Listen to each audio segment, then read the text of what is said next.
This fall at Kenilworth Union, Katie and Christine and I are preaching this sermon series called What Did Jesus Ask? Inspired by this book by Elizabeth Diaz about some of the questions Jesus poses in the four Gospels, including this one from the Gospel of Mark. One day when evening had come, Jesus said to them, "Let us go across to the other side." And leaving the crowd behind, they took him with him in the boat, just as he was. A great gale arose, and the waves beat into the boat so that it was already being swamped. But Jesus was in the stern, asleep on the cushion.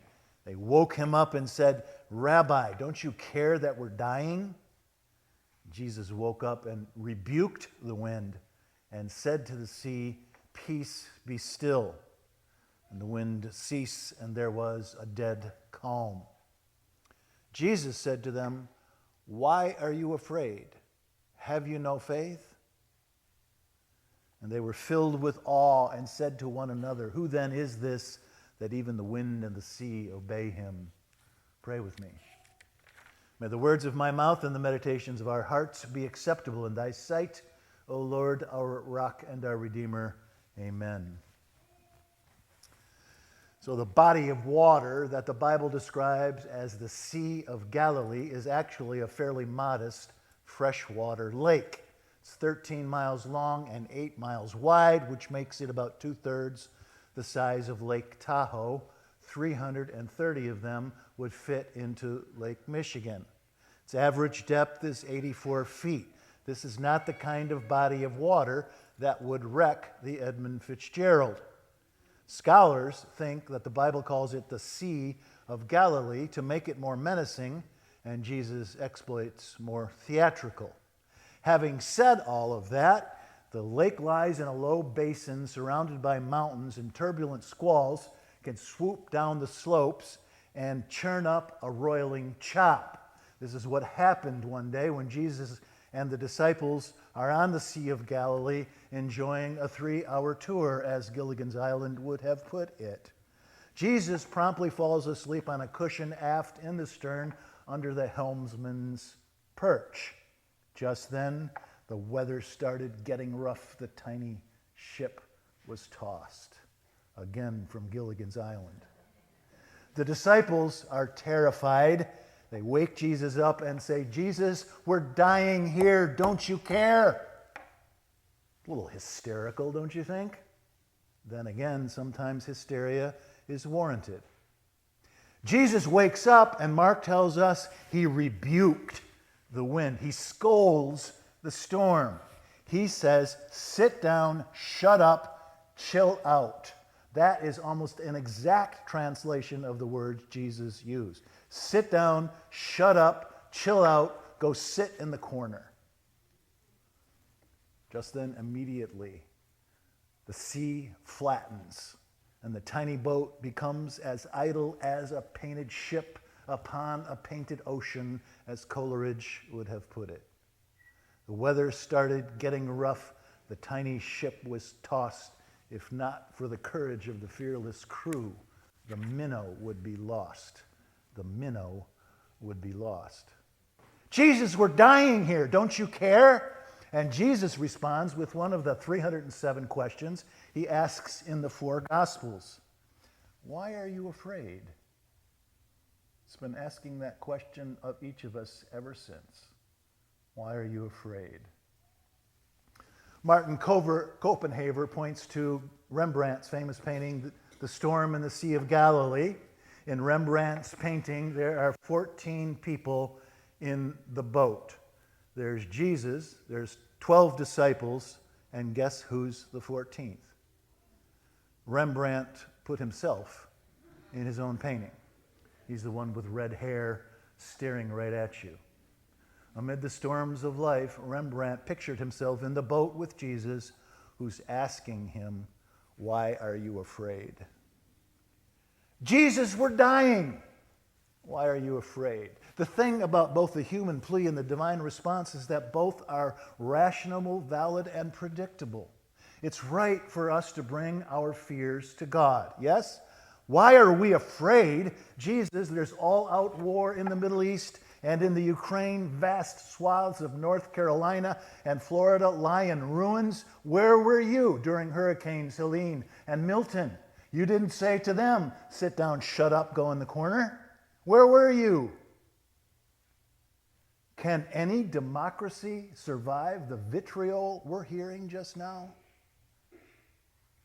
It's tough to be an American right now. Life is beautiful but can be terrifying. Many menaces meet many mariners. It's right for us to carry these fears to God. That's a reasonable reaction. But Jesus' response is also reasonable. Why are you afraid? Because he is, after all, the earthly manifestation of the Creator whose Spirit brooded over the face of the deep at the very beginning and turned a restless, primordial chaos into a placid, stunning masterpiece that it is. So, Jesus sleeps through many of the terrors that make us shriek because he can. He is God's avatar on this planet, and nothing can harm him unless he wills it. And he's got the whole world in his hands, including you and me. To shift the metaphor from life's wild, restless sea to solid ground, yea, though I walk through the valley of the shadow of death, I will fear no evil, for thou art with me. When I was at my Grand Rapids church, my friend Michael Lindvall was the senior minister at the First Presbyterian Church of Ann Arbor.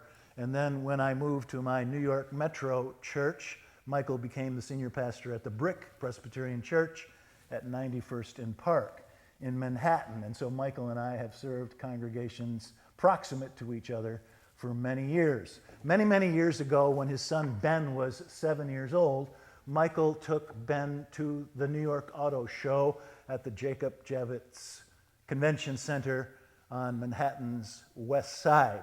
Within 30 minutes of arriving, Ben got lost. Now, I don't know if you've ever been to the New York Auto Show, but it's huge.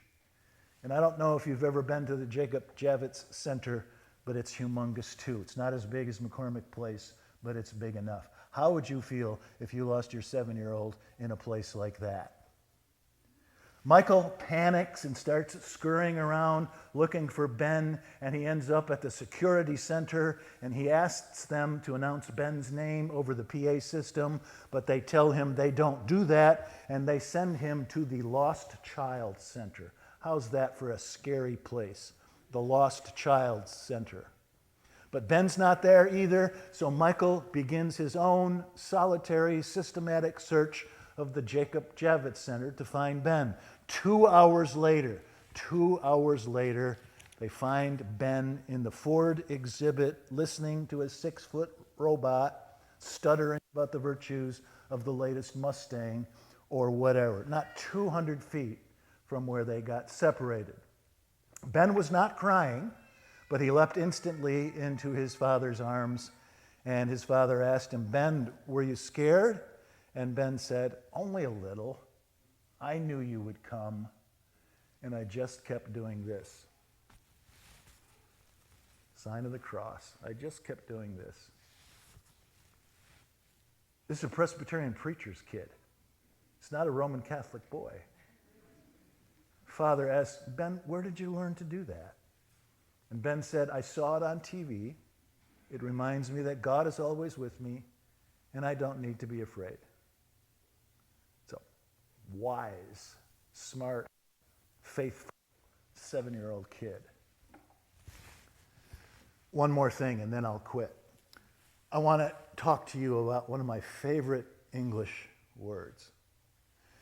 Now, don't tell anybody this, but I end most of my days mindlessly.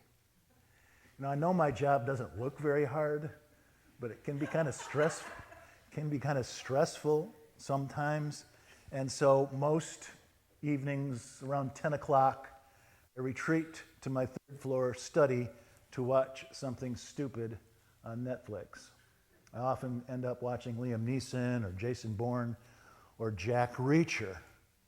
And I'll always watch a space movie if they've got one. A while back, I was watching this Netflix film called Rebel Moon. Rebel Moon tells the exact same story that Star Wars tells. That's where they must have got the idea.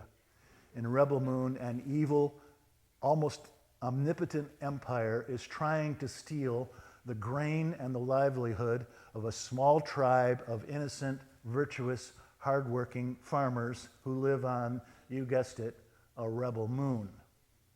And the despotic, Putinesque character who runs the evil empire has this bristling, almost invincible spaceship that he calls a dreadnought.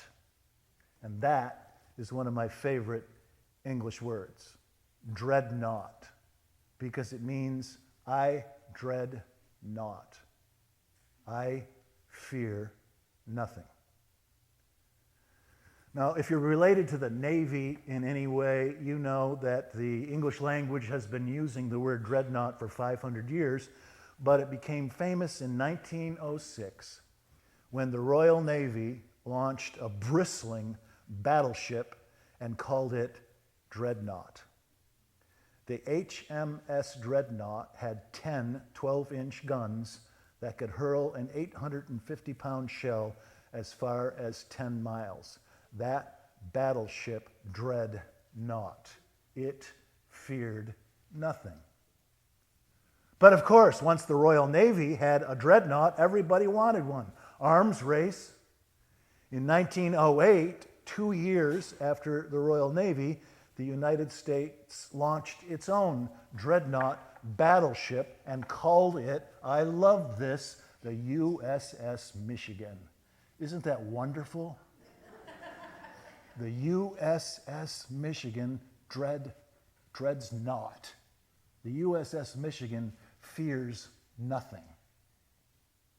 And that's what Jesus is asking of his storm-tossed disciples. Be dreadnoughts. Fear nothing, because I am with you always, even to the close of the age. Martin Luther King Jr. was fond of repeating an old adage. Fear knocked at the door. Faith answered. There was no one there.